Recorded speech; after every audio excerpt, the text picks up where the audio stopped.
Dear friends, welcome to PMS Insights. As the COVID wave spreads across India, we hope you and your family are safe and healthy. While the virus spread is still persistent across India and the world, the global equity markets have bounced back strongly from its March 2020 lows.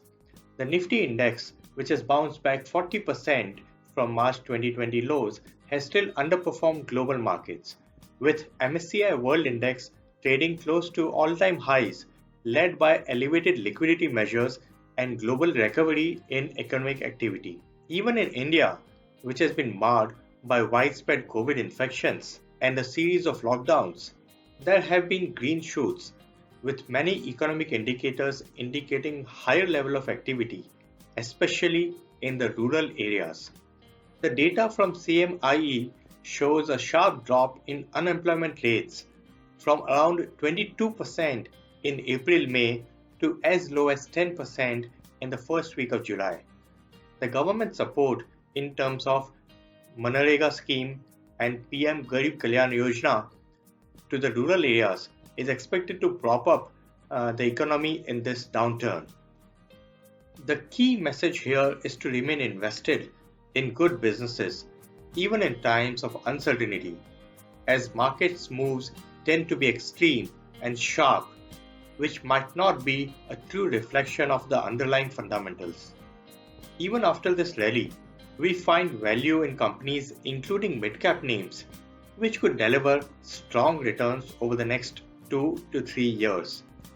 While the large-cap indices are just 10% lower than their all-time high levels, the mid and small-cap indices are still lower by around 30 to 50% from their all-time highs seen in January of 2018.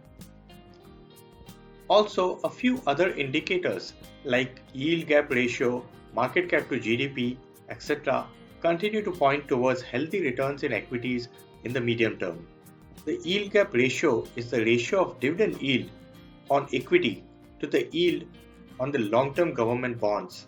A higher ratio indicates that the equity is attractive and underpriced related to government bond yield.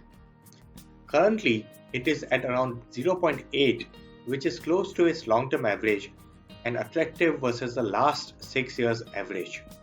The market cap to GDP is also close to its long-term average and does not indicate any bubble in equity markets.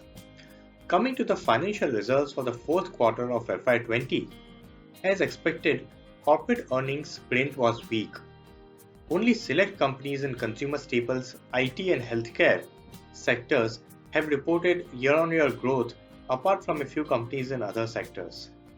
While the recent corporate commentary has been positive post the opening up of lockdown, especially in non-metro cities, the sustainability of this positive trend depends upon the localized lockdowns being removed soon.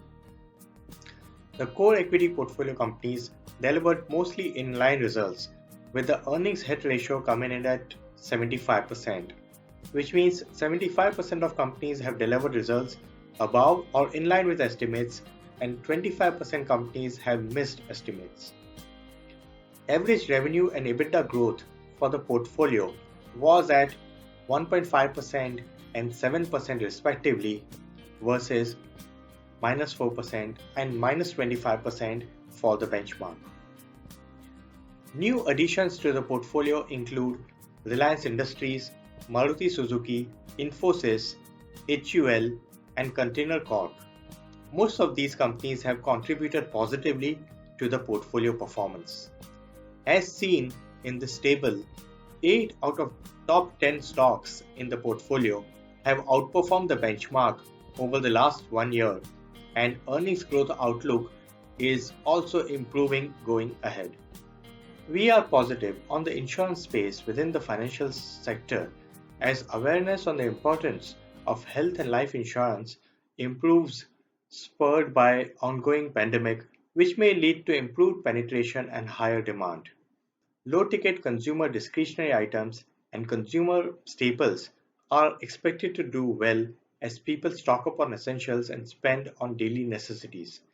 Select companies in the pharmaceutical space are also expected to do well as the price erosion in the US has stemmed and the demand prospects both for US and Indian pharma markets look decent. Cement space continues to have the benefit of resilient demand, pricing discipline, cash flows, cost advantages, and reasonable valuations. Our portfolios are appropriately positioned in these sectors. In line with our investment philosophy, the net profit growth for the portfolio is at significant premium to the benchmark on FY22 basis.